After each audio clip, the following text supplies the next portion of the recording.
Hello and welcome back to Thread Sketching in Action number 30. I'm Deborah Wirsu. This week I've taken a much more formal approach when compared with the whimsical pink floral thread sketch last week in week 29.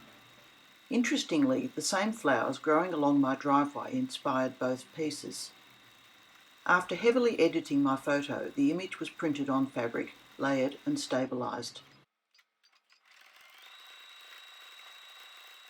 The process then is surprisingly easy, as you have a picture already there on the fabric in front of you that you are painting over, a bit like painting by numbers. I suppose the closest analogy I can think of is that it's rather like working a pre-printed hand embroidery or tapestry design. My plan was to heavily thread sketch the feature flower and minimally free motion outline the remaining flowers and leaves, in order to make the main flower really stand out from the background. As you can see, the stitching began along the outer edge of the flower. Normally I would try to start in the centre of the piece, but that would have made my plans for blending the colours more difficult.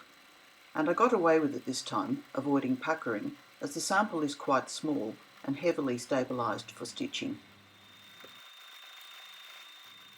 As the stitching moved around the flower, thread colour was changed as necessary, and the edges of each colour were blended into each other to give a softer, more realistic gradation to the colours. This is so different to last week's thread sketch, where I was trying not to be neat or realistic at all.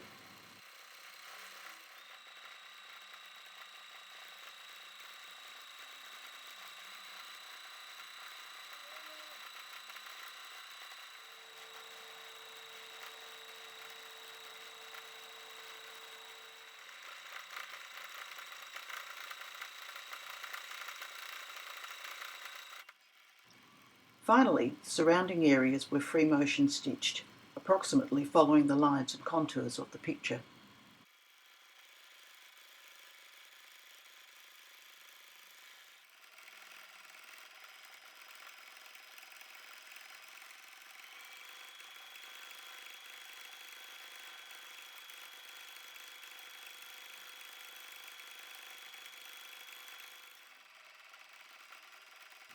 The finished thread painting has taken what started out as a rather unlively digital print and turned it into a tactile and colourful little picture. I find it interesting that the same flower can produce two such different results. It's all simply in the way you choose to interpret your source of inspiration. Thanks for watching, and I look forward to your company again next week.